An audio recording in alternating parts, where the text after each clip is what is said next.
Hey, how's it going, everyone? Don here, and welcome back to VR Gamer Dude. So today on the channel, we're going to finally be taking a look at the XReal One Pro and ICAM add-on from our good friends over at XReal, and I can't thank them enough for sending these out to the studio for me to review for you guys.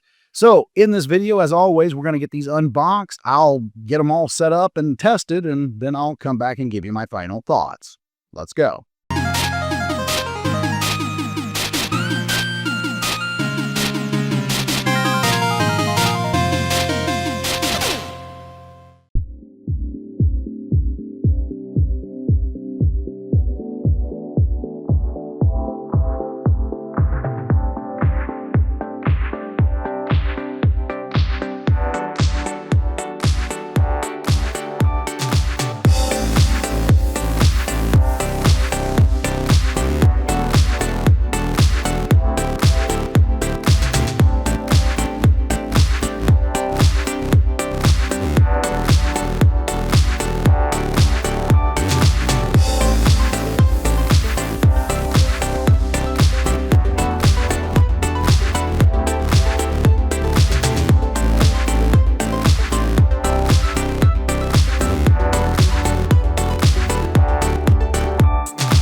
All right, so now that we've got them out of the box, let's talk a little bit about what makes these glasses special.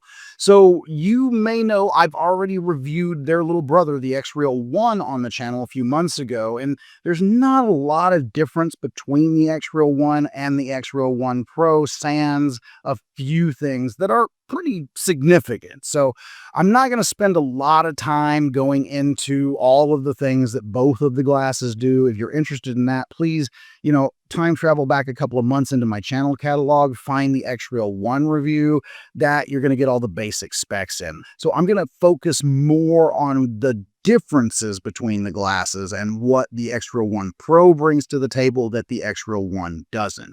So first and foremost, they've completely redesigned the optical stack based around a new 0.55-inch micro OLED Sony screen that they're using. And I got to tell you, first and foremost, the screens look fantastic. I mean, the brightness, I think about 700 nits. It just looks great. Colors pop. I mean, you got nice clarity edge to edge. And I think part of that is to do with the fact that they've changed into the flat birdbath optics here.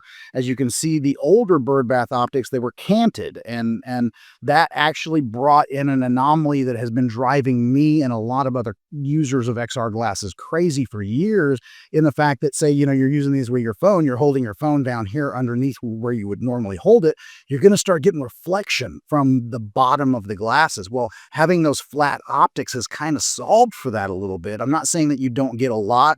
You still get some reflection. I'm just not going to say that you're going to get as much reflection now. And to me, it helped with the edge-to-edge clarity for some reason. I now see these glasses where I've always had some problems with the clarity on the edges of the XReal product.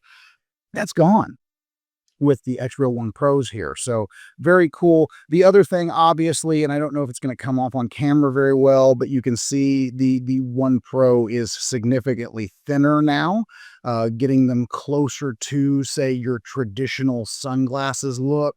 Still a little oversized, obviously. I mean, but I don't know. I'm not one of the people who feels goofy wearing these in public. To me, they just look like any other pair of fashion oversized sunglasses. And now that they're not sticking off of my face as far, because that optical stack is not huge up here in the top, they really have become more usable as just kind of like my everyday sunglasses. I've got the prescription lens inserts that I can put in these. So, it's definitely changed the game for me being able to use them outdoors. So, other big difference, obviously, and that's probably part to do with the optical stack is we do have an expanded 57-degree field of view in these now. Is 57 usable? Yes and no. It's better. Obviously, don't get me wrong. I mean, any bump, we've seen, little bumps along the way to get to 57. 57 is kind of in my 57, 58 is kind of in my opinion, the jump off point for usability. Screen is just now getting large enough to where I can see what I need to in it without having to turn my head all the time to catch the other edges of the screen. Obviously, with the X1 chip that they've got built in here, which is just a game changer, this little guy has changed the game significantly when it comes to XR glasses from XReal. Being stable and solid. The tracking is just fantastic. And, the last difference is obviously one that's going to be brought on with the eye camera here. So the eye camera has added some unique new features that I have been wanting for years, and that is 6 degrees of freedom tracking. So with the eye camera, we now have the ability to go into the glasses natively and turn on that 6 degrees of freedom, which means it's going to work with pretty much anything that you connect these glasses to. Now, it is really more meant to be used with their Beam Pro product. Beam Pro being, a really interesting way to capture spatial video, to do spatial computing. Again, you'll see some of that in the previous review that I have linked. But other than that, I mean, it definitely has added new capabilities. I can take pictures, I can take videos. Are they the best? No. Are they passable? Yes. Are they usable? Yes. And again, it has also opened up an interesting new use case for the glasses for me, and that's ChatGPT. So basically, I can now have ChatGPT running on my Beam Pro continuously in the background and have a running conversation throughout the day. The ChatGPT now has access to my both screen and camera, so it can tell me what I'm looking at any given time if I need assistance with that. So very cool. I mean, I'm literally starting to think we are to the Jarvis stage. I mean, I'm going to have a full assistant that is self-aware of what I'm seeing, the world around me, and being able to kind of guide me through it. So very cool capabilities, very cool updates in the X1 Pro. Is it something I would recommend? Absolutely. I always recommend all of the XReal products. They are great products. I do also recommend other XR glasses. You guys know I'm kind of agnostic. I just want XR and AR to grow. So, you see a lot of them behind me here. Obviously, look at all my reviews, find out which ones are right for you, and make the choice that's going to fit best. But for me, I got to tell you, I love the solid tracking of the X1 chip. I love the additions that the ICAM has brought. I love the fact that we are starting to see a larger, more usable, expandable field of view, inching close to that 70 degrees that we'll hopefully see next year in Project Aura from XReal and other glasses from other XR competitors in the space.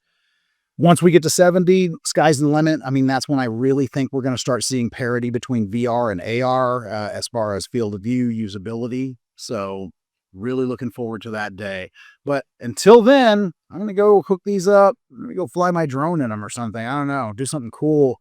But for me, I'm out. If you're interested, there is a link in the description. Not going to lie, it is an affiliate link, not one that saves you any money, but does help out the channel. So please, if you want to learn more about them, if you want to grab a set, consider using my link. But for me, I'll see you in the next one.